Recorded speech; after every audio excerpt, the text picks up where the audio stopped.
नमस्कार मित्रांनो.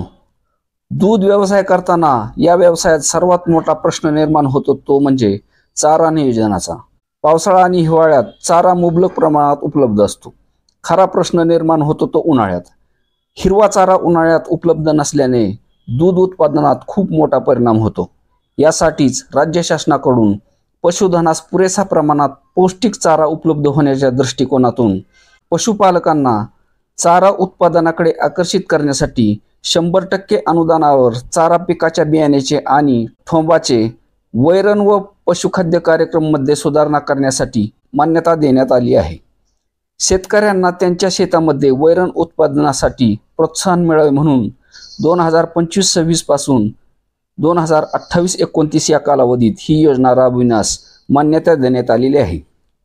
या योजनेमध्ये प्रति लाभार्थी 1 हेक्टरच्या क्षेत्रामध्ये वैरण उत्पादन करण्यासाठी 100% अनुदानावर 4,000 रुपयेच्या मर्यादेत वैरणीच्या बियाणे म्हणजे कडवळ, ज्वारी, मका इत्यादी बियाणे अथवा नेपियर गवतासाठीच्या लागणाऱ्या कांडे किंवा ठोंबाचा पुरवठा करण्यात येणार आहे.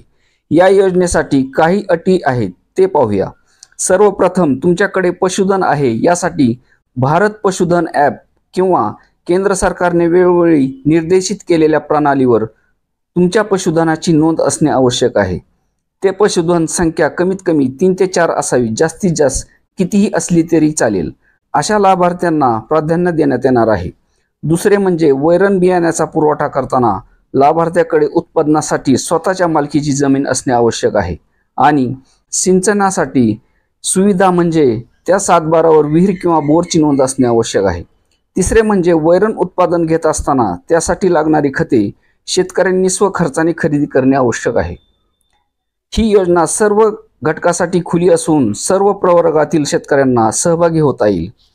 त्याबरोबरच एक लाभार्थी वर्षातून एकदाच लाभ घेऊ शकेल. या योजनेसाठी अर्ज हा मुख्य कार्यकारी अधिकारी जिल्हा परिषद जिल्हा पशुसंवर्धन उपायुक्त मार्फत मागवले जातील आणि उपलब्ध निधीच्या अधीन राहून लाभार्थी निवड केली जाणार आहे. या कार्यक्रमात ज्वारी, मका, बाजरी, लसूण घास, न्यूट्रीफीड व इतर बियाणे तसेच नेपियर गवताच्या ठोंबाचे वाटप करण्यात येणार आहे. याबरोबरच वैरण पिकाच्या लागवडीबाबत तांत्रिक मार्गदर्शनही करण्यात येणार आहे.